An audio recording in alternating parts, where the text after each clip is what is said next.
Assalamualaikum, selamat pagi. Halo semua. Hari ini kita akan berbicara tentang Pancasila. Seringkali kita itu hafal ya dengan sila-sila Pancasila, tapi pernah nggak sih bisa berpikir apa yang kita bisa pelajari, kita ambil benang merahnya yang bisa kita ambil dari proses lahirnya Pancasila itu tersebut. Nah, hari ini saya mau fokus ke satu peristiwa yang super penting pada tahun 1945 yang jadi pelajaran besar bagi kita semua generasi muda.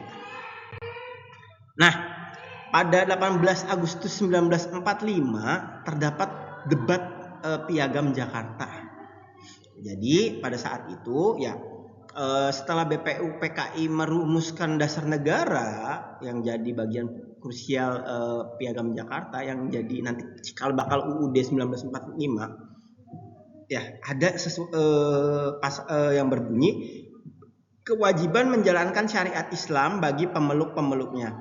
Awalnya ini disepakati oleh tokoh-tokoh nasionalis dan agamis. Nah, namun sehari setelah proklamasi tanggal 18 Agustus 1945, tokoh-tokoh dari Indonesia Timur menemui Bung Hatta. Mereka keberatan dengan 7 kata tersebut.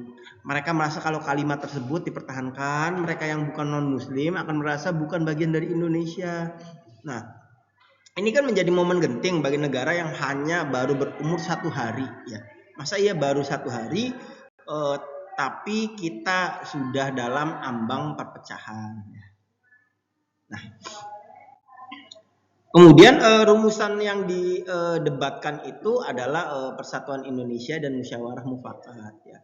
Para pendiri bangsa kita, khususnya tokoh-tokoh Islam pada saat itu, seperti Ki Bagus Hadikusumo, Kiai Haji Wahid Hasyim, menunjukkan kebesaran hati yang luar biasa saat itu demi menjaga keutuhan bangsa yang baru lahir.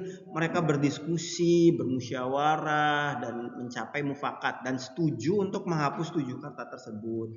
Kalimat tersebut kemudian diubah jadi ketuhanan yang Maha Esa, yang kemudian kalimat tersebut terdengar ya itu adil, inklusif, dan merangkul seluruh golongan, tidak pada satu golongan saja.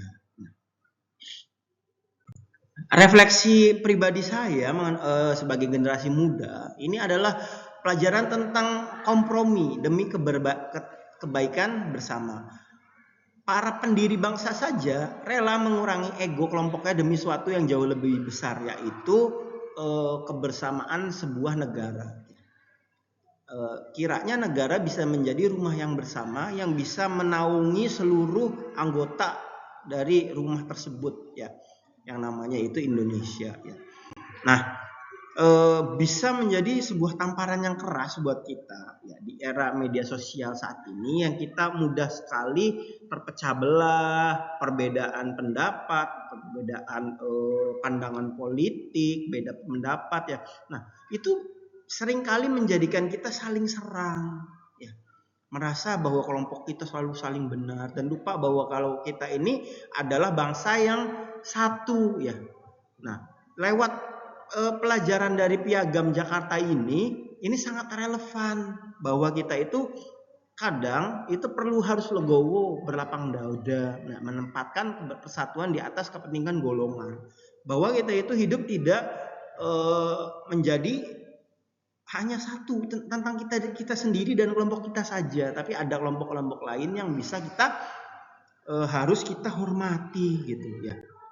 Nah, jadi begitulah Pancasila itu bukan hanya hafalan teks saja, tapi adalah warisan cara berpikir, ya, bahwa kita itu harus selalu bisa bermusyawarah untuk persatuan dan kesatuan. Oke, sekian saja dari saya.